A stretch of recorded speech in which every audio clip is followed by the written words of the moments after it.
हामीलाई खुडा प्रहार गर्नुपर्ने एउटा सामान्य नागरिकले, सामान्य महिलाले हिजो त्यो दृश्य पनि देख्नु पर्यो। यति दर्दनाक, यति नराम्रो लाग्ने दृश्य थियो हिजोको है। त्यस्तो अवस्थामा पुर्याउनु कतिको जायज छ? आफ्नै नेपाली नागरिकलाई चाहिँ आफ्नै देशबाट, आफ्नै घाँसबास कपासबाट विहीन बनाउनु होइन, एउटा घरबार विहीन बनाउनु, यो एउटा अपराध भएन र? पक्कै हो त्यो त्यस्तो खालको प्रवृत्ति। अब यसो छ, अब त्यो सबै कुरा त्यहाँ प्रहरीले गर्यो भने हामी चाहिँ के बुझ्छौँ भने सरकारले गर्यो भन्ने बुझ्छौँ, किनभने सरकार नै हो त्यसको उसलाई परिचालन गर्ने। तर व्यक्तिको एटिच्युडले पनि कतिपय ठाउँमा काम गरेको छ होइन। हामीले हिजो मैले पनि यसो हेरेको थिएँ, तर त्यो साह्रै दर्दनाक घटना थियो। अब त्यस्तो चाहिँ हुनु हुँदैन, त्यो चाहिँ सरकारले तत्काल ध्यान दिनुपर्छ। अब गृहमन्त्रीज्यू पनि भर्खर फेरि पुनर्नियुक्ति गरेर आउनु भएको छ, उहाँ पनि के गरौँ भन्ने जुस जाँगर देख्छु। अब त्यसलाई अलिकति त्यस्ता कुरामा चाहिँ सानो सानो कुरामा होइन त्यसलाई हेर्नु पनि पर्छ र त्यस्ता खालका कुनै प्रहरीबाटै कमजोरी भएको छ भने प्रहरीलाई पनि कारवाही पनि गर्नुपर्छ र त्यो कारवाही गरेको प्रत्याभूत चाहिँ त्यो पीडितले पाउनुपर्छ भन्ने पनि हो। कानुनको जानकार पनि हुनुहुन्छ, आर्थिक विज्ञसँगै यहाँ जस्तो 35 वर्षसम्म नेताहरूले देशलाई बिगारे, के गरे, कसो गरे भनेर पुरानोलाई चाहिँ धेरै गाली गलोजहरू उहाँहरूले चाहिँ यो गर्दै पनि आउनु भएको छ र यसै गरी गर्दै चाहिँ यो कार्यकाल बित्न बेर पनि लाउँदैन। किन भन्दाखेरि यो थिति जसरी सिस्टम चाहिँ कसरी बस्यो भने चाहिँ अर्कालाई गाली गर्ने अनि आफू राम्रो गर्ने, मैले राम्रो गरेँ भने अर्कालाई गाली गर्नै पर्ने कि जोड्नै पर्ने, त्यो थिति सिस्टम बसेर गएको छ। अब अरूलाई गाली नगरिकन कसरी चाहिँ आर्थिक विकास गर्न सकिन्छ, आर्थिक परिवर्तन गर्न सकिन्छ भनेर सरकारले नि अब त्यो म्यान्डेट, त्यो खालका बहस गर्नुपर्ने होइन र? धेरै पुरानो हो हाम्रो राज्यको इतिहास हेर्दाखेरि होइन। पृथ्वीनारायण शाहदेखि नै भनौँ, त्यहाँदेखि उताका पनि धेरै 22-24 राज्य थियो। त्योभन्दा पछाडि पनि विभिन्न क्रममा राणा शासन, शाह शासन, राणा शासन, फेरि शाह शासन, फेरि विभिन्न खालका विजुअल शासनहरू, प्रजातन्त्र, फेरि प्रजातन्त्रलाई मास्ने काम भयो, फेरि प्रजातन्त्र पुनर्स्थापित भयो, गर्दै गर्दै अहिले लोकतन्त्र गर्दा गर्दा हामी यहाँ अहिले आजको दिनमा आएर छौँ। खिन्न हुनुहुन्छ, खुसी त हुनुहुन्न होला नि त, मन त खिन्न छ नि त देशको अवस्था देखेर। त्यो पाटो चाहिँ तपाईँको एउटा पाटो चाहिँ अब राजनीतिक हिसाबले हेर्दाखेरि के कुराहरू नयाँ नयाँ नयाँ नयाँ आउँदै गर्दाखेरि एउटा स्वाद त भएको छ। त्यो स्वाद चाहिँ कस्तो भयो भने एकदमै तपाईँको बिखालु स्वाद भयो। त्यसको चाहिँ त्यसको रिफ्लेक्सन चाहिँ हुनुपर्छ आर्थिक क्रान्तिमा होइन। आर्थिक क्रान्तिमा अरू हुँदै नभएको यो 35 वर्षमा केही पनि भएको छैन भन्ने पनि होइन। उहाँ हिजो स्वर्णिम मोगले अर्थमन्त्रीले भनेको पनि त्यही हो कि होइन, हामी त हिजो तपाईँहरूले जे आयोजना बनाउनु भयो यसपल्टको बजेट त्यसैमा हाल्छौँ, त्यसैमा ठुल्ठुला आयोजनाहरू चाहिँ बनाएरै छोड्ने हो भन्नुभयो होइन।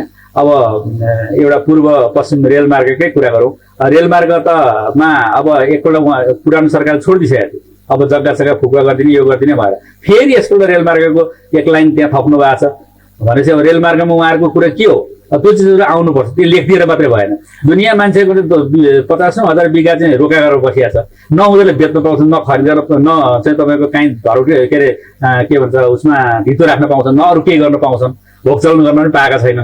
अब खालि उब्जनी गर्ने बाहेक त्यही केही पनि छैन, न के काम, न रेलको काम छ, न मुआवजा दिन्छ होइन। भनेपछि यस्तो आम जनतालाई यस्तो प्रधानमन्त्री बालेन्द्र शाहज्यूकै क्षेत्रमा त्यो छ भनेपछि अब यो चिज के हो त? उहाँहरूले अर्को डिजाइन गरेर अर्को ठाउँ राजमार्गको छेउछेउ लिएर आउने हो कि रेल, अथवा के गर्ने हो? त्यो कुराहरू पनि त्यस्ता खालको टुङ्गो लाउनुपर्छ। त्यसैले मैले भनेको हिजो जे गरिएको थियो त्यो कुरालाई हामी ठुला प्रोजेक्टहरू चलाउँदैन, तपाईँहरूले गरेको कुराहरूलाई नै एड्रेस गरेकै हो त्यो। अब तपाईँले फलानले उयो गर्नुभयो ऊ गर्नुभयो त अब एउटा सरकार नि फरक परेपछि त्यो भन्ने कुरा पनि रहेन, स्वाभाविक कुरा हो। तर सामान्यतया स्वीकार गरेको छ र त्यो स्वीकार गरेको कुरालाई अब नयाँ चिजहरू दिनको लागि अर्को वर्षको बजेटदेखि उहाँहरूले आफ्ना कुराहरू आफ्नो कसरी चाहिँ मुलुकलाई समृद्ध बनाउने, कसरी लैजाने भन्ने खालको कुराहरू पक्कै पनि ल्याउनुहुन्छ। त्यो ल्याएका कुराहरू अब जसरी जस्तो जस्तो ल्याए पनि त्यसलाई कार्यान्वयन गर्ने पक्षमा चाहिँ मेरो एउटै मात्रै कुरा छ, अब यो त्यो त म यो फलानु पार्टी यो पार्टी नभनिकन हामी साथीभाइ सबै मिलेर सरकारलाई सहयोग गर्नुपर्छ र यो बजेट कार्यान्वयन गर्नुपर्छ। बजेट कार्यान्वयन गर्न सकियो भने नेपाली जनताले सुख पाउनुहुन्छ, बजेट कार्यान्वयन गर्न सकिएन अब पुरानै प्रथा भयो भने फेरि पुरानोले नयाँलाई गाइड गर्न आउँछन्, त्यो नआउन् भन्ने हामी चाहिँ चाहन्छौँ र हामी त्यसलाई चाहिँ सकेसम्म ब्यालेन्समा जानुपर्छ। सबैले सम्मान गर्न सिकौँ। हामी नेपाली हौँ, एउटा नेपालीले अर्को नेपालीलाई हामीलाई माया गर्ने चलन छ।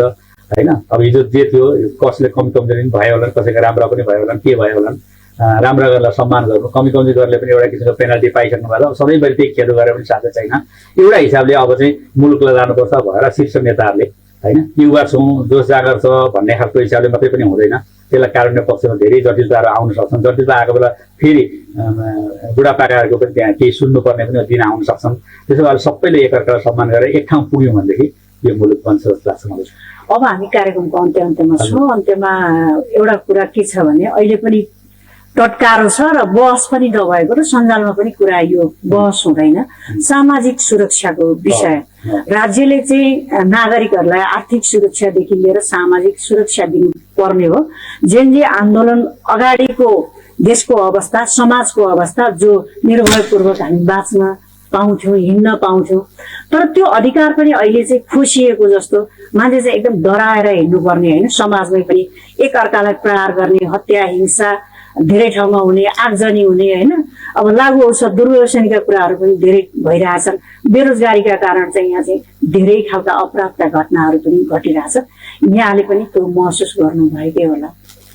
यो अब यस्तो छ, अब अलिकति कस्तो हुन्छ नि, एउटा आन्दोलन भइसकेपछि आन्दोलन पछाडि त्यसका केही त्यो आन्दोलन गर्ने मान्छेहरू पनि सबै सफा मनले जानुभएको थियो कि थिएन, क्वेसनेबल छ नि होइन। कतिपय मान्छेहरू चाहिँ नियतले पनि होइन, कोही के मान्छेहरूको जहिले पनि आन्दोलनमा जाने हुन्छ, जुनसुकै पार्टी होस् त्यो आन्दोलनमा उहाँहरू नै उपस्थित हुन्छ। त्यो खालको पनि यो सबैको मिश्रण भएको र उहाँहरू जुन राष्ट्रको कुरा गर्दाखेरि उहाँहरू पनि एकअर्कामा सबै घुलमिल भइ नसक्नु भएको। धेरै सांसदहरू चिन्दै नचिनिकन त्यहाँको कता कता सिफारिस भएर तपाईँको घन्टीमा भोट हालेको, त्यो बालेन्द्र शाहलाई पत्याएर रवि लामिछानेलाई पत्याएर हो नि होइन। त्यसो कारणले गर्दाखेरि अहिले हामीले के विश्वास गरौँ भने अब यो सबै चिज युवाहरू आउनु भएको छ। धेरै अहिले एउटा राम्रो पक्ष पनि छ, महिलाको सङ्ख्या त्यत्रो उल्लेखनीय आएको छ होइन। सबै कुरा नराम्रो हुने छैन, धेरै युवा आउनु भएको छ होइन। इङ्ग्लिस नेपाली फरर बोल्नुहुन्छ, राम्रोसँग कुरा राख्नुहुन्छ होइन।